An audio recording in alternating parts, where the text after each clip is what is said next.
Assalamualaikum warahmatullahi wabarakatuh. Apa kabar anak-anak solih-solihah? Hari ini kita memasuki pembelajaran tematik. Tema 3, peduli terhadap makhluk hidup.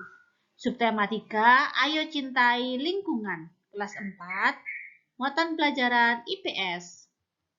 Sebelum menyimak slide berikutnya, alangkah baiknya jika kita membaca basmalah bersama-sama. Bismillahirrohmanirrohim. Memanfaatkan sumber daya alam hayati. Sumber daya alam seperti hewan dan tumbuhan sangat bermanfaat bagi kehidupan manusia.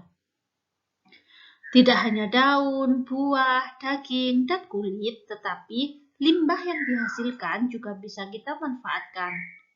Salah satu contoh adalah pembuatan pupuk yang memanfaatkan daun kering dan kotoran hewan ternak.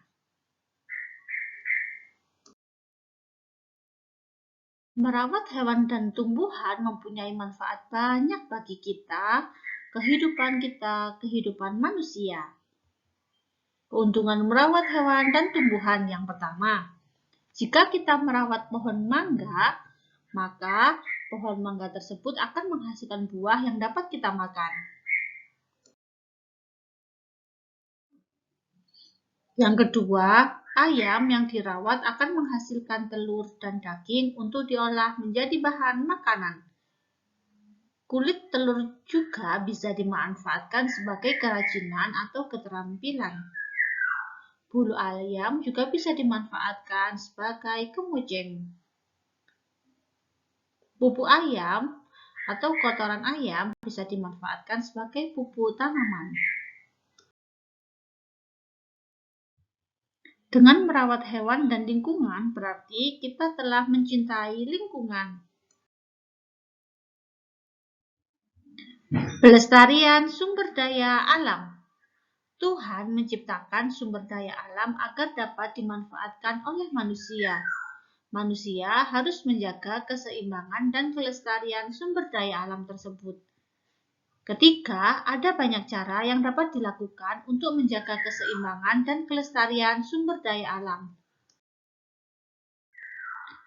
Contoh-contoh tindakan menjaga keseimbangan dan kelestarian sumber daya alam. Yang pertama, membuang sampah di tempat sampah.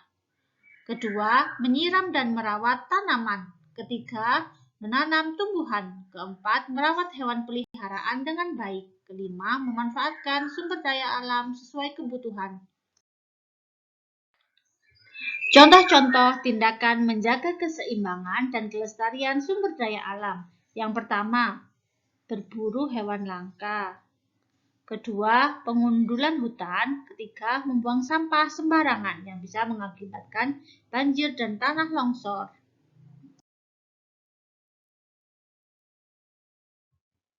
Ciri-ciri tindakan yang tidak mencintai lingkungan. 1. Memanfaatkan sumber daya alam seperti hewan dan tumbuhan secara berlebihan. 2. Memanfaatkan sumber daya alam tanpa memperhatikan kelestarian lingkungan. Kita harus memanfaatkan sumber daya alam secara bijak dengan tetap menjaga keseimbangan dan kelestarian lingkungan. Terima kasih, meskipun singkat, semoga bermanfaat. Saya akhiri. Wassalamualaikum warahmatullahi wabarakatuh.